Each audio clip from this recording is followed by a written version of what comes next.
You already know it's your girl Afrenita. Kindly subscribe to Amnesty TV. Love you. Bye. Yeah, my show for you now, Kwaba, Edoba, Amnesty. Me no can say there is a national beef way, a national beef, and yet 1% beef, a national beef will be a Kawasin beef. Wherever you pass, Worzor TV versus GBC. Unkofu bisa question. Kofu bisa question, papa question if see discuss it. Now you must unyam date say what is happening. Worzor TV was the one of the platformer due to the campaign timer. Now or ye ejuma ediama NDC party, both John Dramani Mahama and the Vice President Professor Jenana Opoku-Agyeman. After John Dramani Mahama winning, who is all called maybe ya were the national TV station a year ejuma. Uko Kenya, Kenya TV station. Uko Uganda, Uganda TV station. Uko Togo here, almost national TV station. Oba Ghana, ye TV station yewo GBC. Uko Insider, yewo Obunu TV, GTV Sports Plus, yewo GTV Sports, yewo GTV TV, GTV Den. Yes, and no national or mining na TV station. But me no ka say John Dramani Mahama wini no. In confuse atanasia unso okay. Bibi koswa enye Ghana for de because after the previous government you say adebi ombe ye bi omo ye fa GTV ho ena na omo ye fa but new government be you say so omo ye bibia kra Worzor TV na ye private entity no wo mo ena fa feed feed edema eye GTV na de ba ko so ndro a akwakoye generate this topic e de abapa yemfa the old one in Antonchen after the 6th January. What is it? 6th January showing you will say Worzor TV na feed edema some of the TV station no more broadcasting. Okay, and you bad. And I Ghana phones okay, honor and you bad. You be honor. Says a Jubilee House. Jubilee House there is enka GTV for camera and anka ye koko setisigo. Na government be bibia na ya kwakọ broadcast live e dia fa but endra BBC abra ferris fosukwache all dress GJ president na ne press conference of the babontin or chese John Dramani Mahama totoniam biase omboa journalist for krom ha na ferris fosukwache kwasa no ye hu se Worzor TV na broadcast live on Jubilee House on mining na your platform Jubilee House Ghana ye dia you will say Worzor TV a private entity at the same time no mo ye adwuma edema NDC aban John Dramani Mahama aban wo and a stream live from that and the co generate conversation the pastor dabi bibi koso ya hwa hu so kin kan betesa ye hu sade no monsa this yamba bontian by kasadia na yesu ya Ghana for bonne because if you see something you must say something and a Ghana for concern yeso and a rim a diversity into the Worzor TV and the bimusu rim or John Dramani Mahama the platform a bit to say Twitter, Facebook, ni Instagram. Your call Twitter there, minia John Dramani Mahama Thanksgiving service. What you say? Mo ye ewo e kan say UPSC almost stream live Worzor TV and ye GBC. Kofoso okay ya mark number 1. Omoko number 2. Thanksgiving prayer service John Dramani Mahama with Muslim Worzor TV and ye GBC. Number 2 ya mark. After that, Thanksgiving tour, John Dramani Mahama Volta region, Worzor TV, in Kofasa Market, number 3. Thanksgiving service, Central region, John Dramani Mahama, Worzor TV, in Kofa Market, and GBC. Now, Ghana for said, I be entitled. Ni try Ghana phones from Kwaya, Bra John Dramani Mahama, call AU conference. Ewo, ya can say Addis Ababa. What I say? Ewo Ethiopia, down here.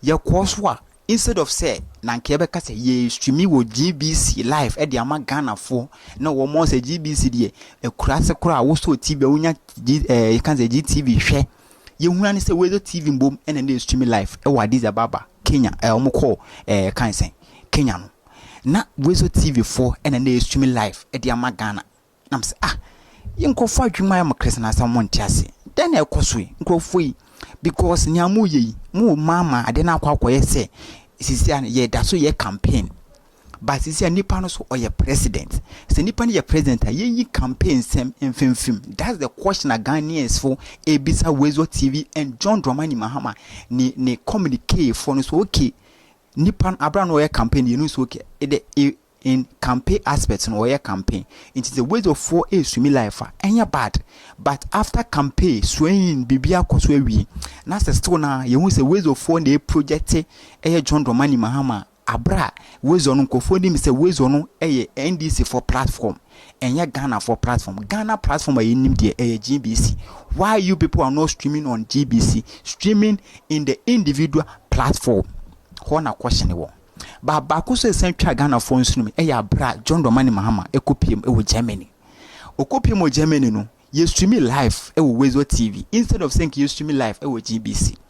Me no ka say Kevin the Taylor so ababe kasa. Say Worzor TV no abra omo boa John Dramani Mahama opa Birmingham. Worzor TV ni kopiem was Jubilee House no. Omo saki the old workers omo no nante awiem ni nsuom. Minia omo saki omo ina and I employ new workers. Minia oja sisi ande ejai expose no. Ghana for tuja no. Kevin Taylor obi anim so no so NDC ni so no. Ono so ababonten. Or chese Worzor TV abro mo ko Jubilee House instead of saying come the workers omu di TV station nachi omu no omu ye adwuma no omu asake omu se dabi ye ko Jubilee House dey amodress na nye nti asake omu ene yakokofa new workers ene omu do makopi mo Jubilee House nti Kevin Taylor so bisa question ena Ghanaian so bisa question. But to me, my opinion ene me question me bisa ande say okay, after election no campaign because you MPP biggest platform abra John can say Nana do dan Kwaku Fordo and Dr. Mahmoud Bawumia ewo power no you big of MPP platform such as me such as you can say Netu Kennedy Akompeko Japan you who say almost to me something like government entity to me form of feed but now GTV was the face but sisi and who's okay Worzor TV is giving us the quality. As for that one, nobody can doubt them. They are giving us a better quality camera, sound, everything. Say if the GTV now or mine no swear or mine the and yet say okay, GTV no cannot give us that quality. What the president might do? Sisi and okay, you people said you are resetting the country into okay. Monko GBC ho na momaye the good feed na momo de my Worzor no because Worzor no or mine dia a person, one person, private entity. What I say? And no dia. It is a private entity there. Let's put that Worzor TV aside and yema Ghana no yem focus on GBC because sisia akwa say GBC no or mine dia. Yem fan say Ghana football football. Then time no mu yi wo GBC so mo je film sem de akwa private entity. Ghana Lottery Authority ye jifi wo musem ede kokon UTV ama see o match share broadcast in the among other platform instead of saying kebeko or minor TV station and call into what is happening. This year ama this Worzor conversation is brought in us a big bro because near your manager padi efisenka you showcase on GBC no and yes sir omo showcase ho they are giving it to their private entity. What is it? Giving you to the private entity to give you to Ghanaians. To me, I don't have any issue with Worzor TV. They are doing their job. And wherever, I'll say big shout out to Worzor TV. Big shout out to the CEO, Standagwe, Waye Juma. The Juma de Waye Sisiano. Obe se Waye Juma wenyan who post Sisiano or your deputy communicate. Let me check very well. May I confess it? Yeah. Standagwe, Waye Juma pan or your deputy something for John Dramani Mahama. So Standobo is Deputy Director of Operation for the Presidency, John Dramani Mahama. No, and a Worzor TV no, nedia. We in your money post, and I see all the Worzor TV na sanko se Frasta House. Edia ma John Dramani Mahama, and I Ghana for said that be entiase. E kwa ne sound koye because ye tua GBC voka. And I say ye ka o man ho asem. Abra John Dramani Mahama eswe edini den ordinary assets ebechiro mine GBC GTV betwa no man kwankotwa na mu yi bibi foforo a M4 mine ho na private entity Worzor TV wo mbom na ema ye feed dia ye ntiase ekone sen na amben dabi ndia Ghana form no kase obia ever uko social no so dia jai obia tuja ejade nkofu tuja nkofu bieja tai nkofuzo Standogbe waje ni post ewie nto ma Worzor TV no omo page mfi Jubilee House na GBC for embambe den embeje omajuma. But the main conversation is sambaye ya bra me say conversation na very for sukwachi communicate what is communication minister at the John Dramani Mahama ne press conference and draw okwaye no na kwotwetwe this conversation na abai abra nkofu so okay the part 7 of Worzor TV na nkofo bomb nkofo de mata na eba bandro na rise pa abra communicate first fosu kwachi ona oye ne address ne press conference and obi ko comments sisi ehun se Worzor TV and a project John Dramani Mahama ni bibia instead of say GBC aten GBC ni egu ana ena obi onu so handle GTV account on Facebook e comments zabi o engu yo adwuma pa na mumbi so mo adentia ena hona na Ghana for zabi the bibi koso after election no campaign mama yin campaign because is there John Dramani Mahama onye MPP onye NDC president or your money na president. So if so your money na president, why you people are not going to console the GBC? We know say a state no dia o money na ejapade na se reshuffle bi kwa ne visa nkamo ya monye na uki camera bi kwa na enye monse camera quality sound what is the project by GTV so no akasa so mo kan what is adwuma kete danu adwuma kete kura obi betuma ya adwuma obi betumi di 2 cameras costume nice na GTV for akọ tamba 13 de beti wo ombe wie no so a obebresa na sound kwa nsamba omo kura so kan because if some way modernize or many change also system who be GBC mo system mo tabam because o man system obi asesa no ho obi nso obi kwakwa live streaming nice be small portal nice one bi no be so no be streaming by GBC afian so mo kwakwa tam trata ten de be see Jubilee House be do okwa na yapon press conference because abrom do mo kan be do na yapon press be set up be na yapon press conference because Worzor TV so are ready